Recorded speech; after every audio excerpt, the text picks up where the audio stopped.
I was the woman you pretend not to see.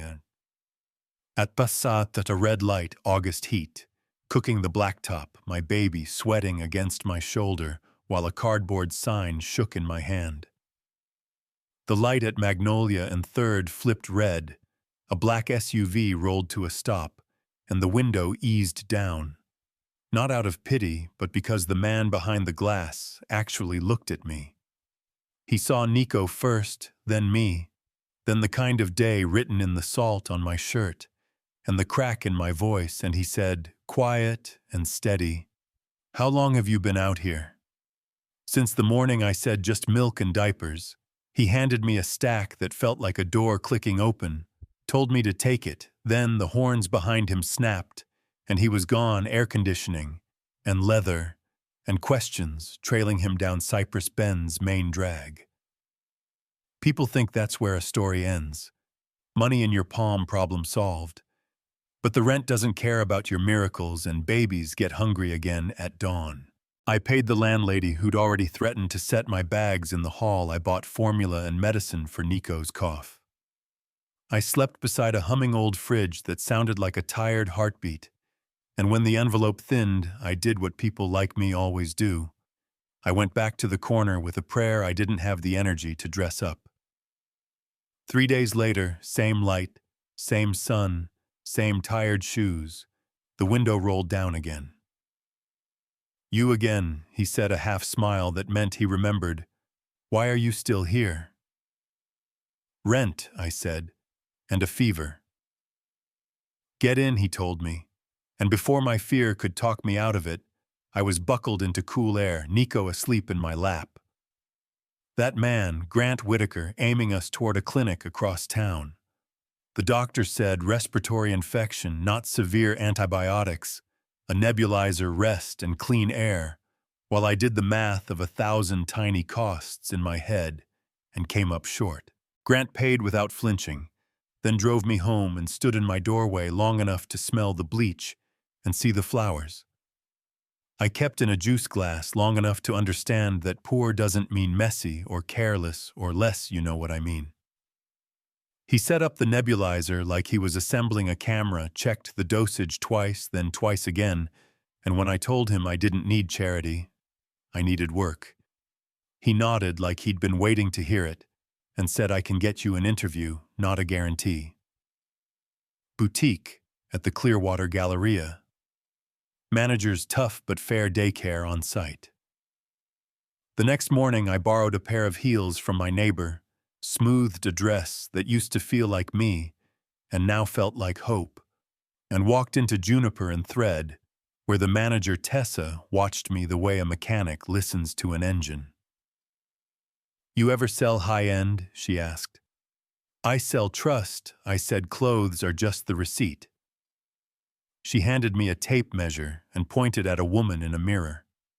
"Show me." So I did. I told the truth. Gently, I found what actually fit. I didn't push. I didn't plead. I just tried to make a stranger feel seen. And an hour later, Tessa shrugged and said, "Trial month 10 to 6, don't lie to my customers and don't be late." I floated out to the food court where Grant was pretending to read a newspaper upside down, and when I told him I got the chance, he grinned so wide I forgot to be careful. We celebrated at Tio Matteo's, a small place with a fan that clicked like an old clock, Nico strapped into a high chair, banging a spoon like he was drumming in a band, and right there in the middle of chips and salsa, he reached for Grant's tie and said it. "Duh, clear as a bell, first real word, yeah, that happened." We both froze, then laughed, then looked at each other like we'd stepped onto a road that didn't exist 5 minutes ago. That's when the storm clouds of a different kind rolled in. A woman's voice behind me, cold and polite. "Grant, what an unlikely place to find you." His mother Evelyn in a silk blouse that said "old money" looking me over like I was a stain she could dab away with the right club membership. "How did you two meet?" she asked, sweet as a lemon slice. "At a red light," I said, "because truth sits cleaner on my tongue than any other flavor." "How civic-minded," she replied, and the air around our table dropped 10 degrees. In the car afterward, I told Grant what he already knew. We live in different worlds. I won't blow up your life to climb into it. And he said, it's not a ladder, Lila. It's a road. I can invite you into my lane, or I can live with myself and my hypocrisy, but not both. For a minute, we actually believed that was our big bad, the chilly mother with a checkbook and opinions. And then the man who taught me what rock bottom looks like walked into Oak River Park in a blazer and the same old smirk. Derek, Nico's biological father, hands in his pockets, eyes on Grant's watch, saying he wanted to be involved now because blood is blood. No, I told him money is money, and that's what you're after, say it plain. He did, wrapped in nicer words, talked about court and rights and how we could make this easy. Grant held the swing with one hand and his temper with the other and said, we'll do it the legal way, and if you come near them outside a courtroom, I will make every ugly thing you've done public record. Derek leaned in close, breath like gum and gasoline. Careful, rich guy, your type bleeds too. Grant didn't blink, let the swing go. Nico squealed into the sky, and somehow the ugliness fell through a crack and hit the ground without us. That night I went to Grant's apartment.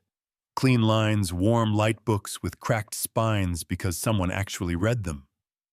And over slightly too salty pasta, I asked him the question that had been chasing me all month. Why all this? Why me? Because caring about you feels like the first true thing I've done in years, he said. And when I told him to say it plain, he did. I'm falling in love with you, Lila. And when Nico called me Da, something locked into place I didn't know was loose. The buzzer broke the moment.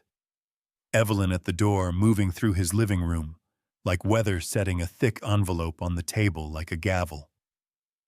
Miss Reyes, take this start, a new life in a new town. Make it easier for all of us. I picked up the envelope like it could bite me, then set it down and told her I wanted a life we build ourselves. Grant pushed it back at her and said the sentence that knocked the air out of the room. You just insulted the woman I love. And his mother's face changed in small ways that made big sounds in my chest, and she left without slamming the door, which somehow felt worse.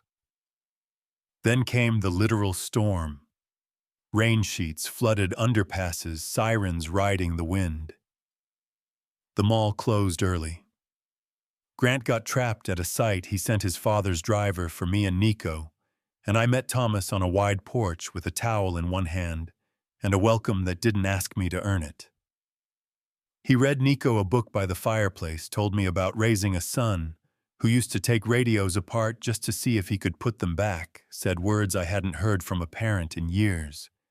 You and your boy are welcome here. And in the morning when Grant finally made it up the hill, soaked and smiling, Thomas handed him a velvet box. Your grandmother said to give this to the first of my children, who found true love, he told him. And before I could figure out how to stand up or sit down, Grant was on one knee, with rain hair and steady eyes, saying, Isla. I didn't plan this, but maybe that's the point. Will you marry me? And I said yes, before my fear remembered the script. Cypress Bend did what small cities do. It talked. Some folks called it a fairy tale, some called it a hustle. With better lighting, my name bounced around barbershops and brunches, and I learned to live with the hum. Evelyn didn't turn soft overnight, but Thomas carried enough welcome for both of them, and Grant learned the art of letting his mother feel what she feels while still steering his own ship. Lawyers handled Derek. Abandonment isn't a rumor when the receipts are this thick. And the judge signed the adoption, and I cried into a courthouse bathroom paper towel that felt like fine sandpaper, and I still kept it in my wallet because it smelled like victory. Nights I studied nursing at Gulf State, old dream new grind. Days I sold dresses and dignity at Juniper and Thread, and Grant, well, he did the thing people in his circle call naive, and I call necessary. He turned Whitaker Development toward mixed income builds and apprenticeship programs for single parents. rehabs that paid neighbors to rebuild their own blocks. And we built the crosswalk foundation out of that pivot, because sometimes the distance between begging and belonging is exactly 4 lanes and a white-striped hope. 1 year after the red light, we went back to Magnolia and Third, with yellow vests and baby kits and resource cards. Nico holding Grant's hand, me carrying a clipboard that didn't feel heavy anymore, and a girl with tired eyes stood where I used to stand with a baby strapped to her chest. I walked up slow and soft. "Hi. I'm Lila, can I help?" "I'm looking for work," she said. "Anything." "We can do better than anything," I told her. And yeah, I told her about a window that rolled down and a life that rolled forward. That should be the end, right? Ring adoption foundation. But life likes a messy bow. Derek posted a video in his car about how money stole his rights. The comments went feral. I watched 30 seconds and tossed my phone like it was hot. Grant watched the whole thing on mute and then made pancakes, because sometimes that's what a good man does when the world is loud. He cooks and listens and doesn't reach for a hammer. So tell me what you think. Was Evelyn right to try to buy me out? Or was Grant right to draw a line you can't put a price tag on? Does Derek deserve sympathy now that he remembers the word father? Or did he set his own consequences down and walk away? Is what we're building charity that soothes guilt or justice that shifts weight? And who gets to make that call? Drop your take in the comments. Share the moment a stranger surprised you, the time you opened your own window and chose to help. And if you believe second chances should be policy, not luck, hit like and send this to someone who needs to hear it today.